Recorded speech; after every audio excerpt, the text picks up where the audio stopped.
आदाब, नमस्कार। मैं फुरकान अहमद। आप देख रहे हो जनता की आवाज़। दोस्तों, देशवासियों, कुछ कांग्रेस के सीनियर नेता और कुछ कांग्रेस के अब्दुल नेता आसाम हार के और बंगाल को हरवा के ऐसे खुश हो रहे हैं जैसे कभी कोई एक कुत्ते का बच्चा, जिसे छोटा सा गांव में पिल्ला बोलते हैं, वो मट्ठा पी के खुश होता है। और अब एक कांग्रेस में तगड़ी है।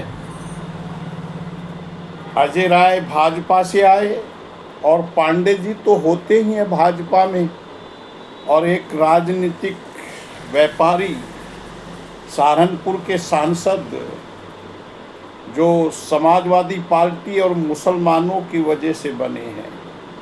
आजकल ये तीन लोग मिलकर यूपी में भाजपा को फायदा कराने के लिए साठ गांठ तिगड़मबाजी कर रहे हैं। बयानबाजी इनकी देखिए। देश के प्रधानमंत्री पद की एक गरिमा होती है और हम नहीं चाहते कि पद की गरिमा गिरे।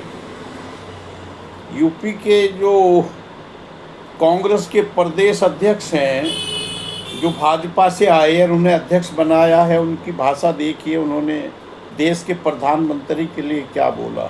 भाजपा के नेता के लिए बोले तो हमें कोई दिक्कत नहीं, पर देश के प्रधानमंत्री के लिए इस तरह की भाषा सभ्य आदमी कोई स्वीकार नहीं कर सकता है। तो ये भाई कांग्रेस का खेल है, ये मैं कहना चाहता हूँ इनसे। इस वीडियो के माध्यम से ये उत्तराखंड के कांग्रेसी भी सुन लें, और ये तीनों कांग्रेस में भाजपा के अजट सहारनपुर का सांसद प्रभारी पांडे भाजपा के ही होते हैं, और जो भाजपा के में से आके कांग्रेस के प्रदेश अध्यक्ष हैं, जो कभी जीवन में चुनाव नहीं जीत सकते।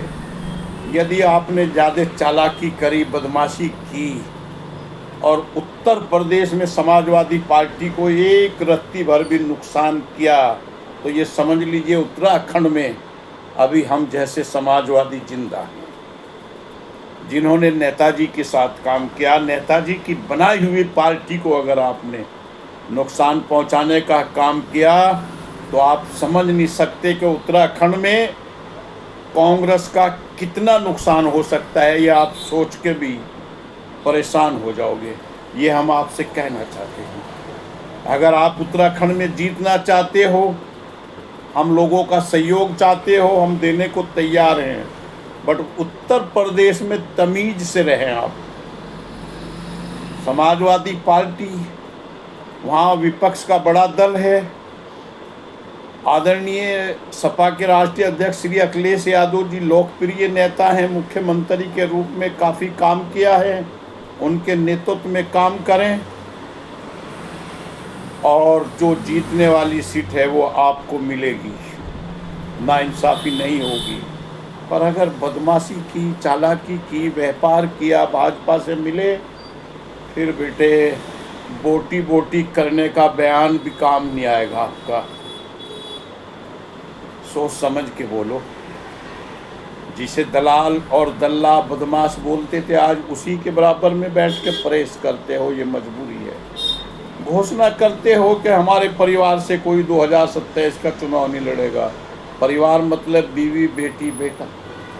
भाई लड़ सकता है, भतीजा लड़ सकता है, दामाद लड़ सकता है, मरहूम रशीद मसूद साहब के परिवार से लड़ सकता है, वो अलग परिवार है। क्योंकि रशीद साहब के परिवार को राजनीतिक रूप से फ्रीज कर दिया, उनकी बेटी को उनकी माँ से नहीं मिलने देते, दामाद और बेटी के थ्रू घर पे कब्जा, संपत्ति पे कब्जा। ये हालात है सहारनपुर के सांसद के। दोस्तों, एक घटनाक्रम आज उत्तर प्रदेश में भी हुआ। स्वर्गीय श्री प्रतीक यादव की 13वीं हुई। नेताजी ने, परमादरणीय नेताजी ने सैपाई में एक परंपरा बनाई थी कि गरीब लोग हैं, सब हैं, 13वीं का भोज नहीं होगा, इससे बोझ पड़ता है। उसे तोड़ा ही नहीं, नेताजी का अपमान हुआ है। नौजवान की 13वीं हमने देखा भी नहीं होते हुए। और स्वर्गीय श्री प्रतीक यादव की पत्नी, अच्छी साड़ी, अच्छी चद्दर, अच्छी बिंदी, पिता भी वहीं पे थे। श्री अखिलेश यादव की सरकार में अच्छा मलाई वाला पत्ता सूचना आयुक्त थे, मुख्य सूचना आयुक्त, पर अमन सिंह बिष्ट नजर नहीं आया, जो 17 कंपनियां खा गया और किसी तरह प्रतीक को भी खा गया। 4 बजे क्या कर रहा था वो प्रतीक के कमरे में? हम उत्तर प्रदेश सरकार से, महामहिम उत्तर प्रदेश के राज्यपाल से मांग करते हैं कि प्रतीक की मौत के मामले में सीबीआई जांच होनी चाहिए, निष्पक्ष जांच होनी चाहिए। हमें पूरा शक है कि हत्या हुई है उनकी, और जो 17 कंपनियां खा सकता है वो उन्हें भी खा सकता है। छोटी छोटी बच्चों के पिता को छीन लिया गया, लावारिस कर दी गई, और पत्नी तो कुछ दिन में फिर राजनीति में मुख्यमंत्री बन सकती है उत्तर प्रदेश की, क्योंकि वहाँ तो परंपरा है बिष्ट को बनाने की। पहले ही अजय सिंह बिष्ट बने हुए हैं, वो छोड़ देंगे बहन के सम्मान में, और महिला आरक्षण की बात भी पूरी हो जाएगी, क्योंकि नेताजी की पार्टी का झंडा जलाया है उस महिला ने। आज एक ही मंच पे नजर आए शिवपाल सिंह जी, अखिलेश यादव और श्री अजय सिंह बिष्ट, पर उस फ्रेम में कोई अब्दुल नहीं था। अब्दुल वोट बैंक है, बस फ्रेम में फिट नहीं हो सकता। कुछ लोग मोहम्मद आजम खान साहब की सजा पड़ने से खुश हैं। एक लखनऊ में पार्टी कार्यालय में चौधरी नाम का एक नेता रहता है, वो बहुत खुश है, और कुछ अब्दुल है नेता जो वो खुश हैं।